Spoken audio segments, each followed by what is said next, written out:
quality factor which we use in AC circuits. What exactly is quality factor?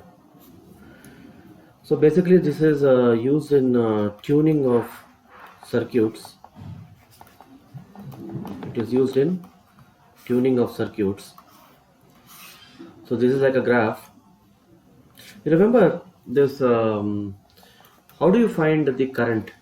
It is EMF divided by impedance value, which is EMF divided by, I'm talking about a LCR circuit, okay? So this is R square plus omega L minus 1 by omega C. You can put here difference, omega L, difference of 1 by omega C whole square. So if you solve this, you get basically a quadratic equation. It's a quadratic in omega. You get two values here, two roots here. So if I plot this graph will look something like this. Okay, so this value corresponds to the resonant frequency. Okay, resonant frequency is a frequency where VL is becoming equal to VC. So you'll get two roots now. This is first root omega 1 and omega 2. This is omega naught. You see this difference is same. It is x only. Okay, so this gap, basically this total gap is called bandwidth. And you can see here this falling of the graph. See, if for a particular circuit, if I take some other color, one circuit is like this, another circuit is like this, and there is a third circuit, let us say it is like this. This is a third circuit. Okay, in this situation what is happening? This aspect is called sharpness. Okay, sharpness. When there is an increase in sharpness, actually the quality is increasing, the quality factor is increasing. That means for a particular value you get a particular peak current, which is good for the circuit.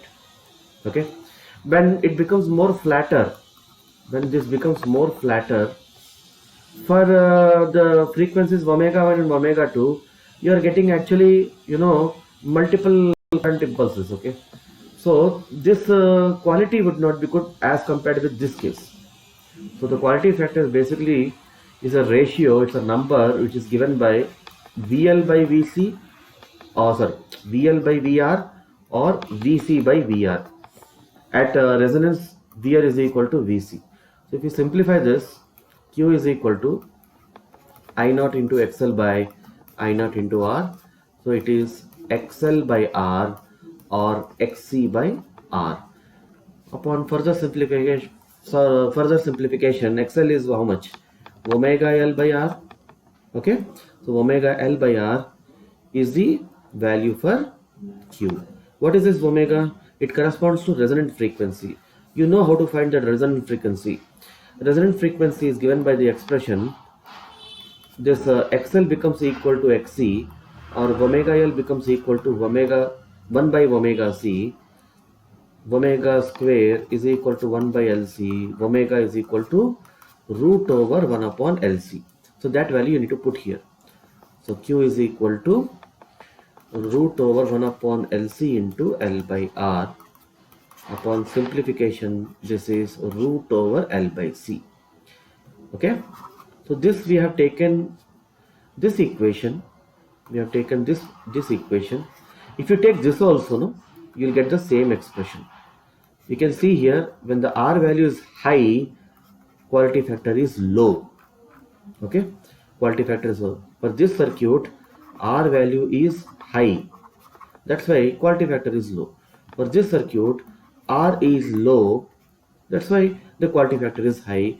At a particular value, you are getting a peak current, you are getting the particular frequency, you are getting the bandwidth is reducing. Actually, you see, when the sharpness is increasing, the bandwidth is reducing. These are some of the basics we have to know regards to quality factor. Quality factor can also be discussed in this term, that it is 2 pi into energy stored energy stored by loss of energy per one cycle. Okay, now it is like this. You have a circuit like 100 joules of energy is stored. Okay, one circuit loss of energy is 2 joules, another circuit the loss of energy is 50 joules. Which one is a better circuit? This is the better circuit. That means this has higher quality factor. So this is also a definition of the quality factor. This is useful for tuning of circuits. Just I would like to say that daily I'm posting conceptual videos. If you happen to like this, please subscribe and regularly attend these videos, which will be knowledge filled. Also, in the comment section, you can post your doubts. When I find time, I'll reply to them. Thank you.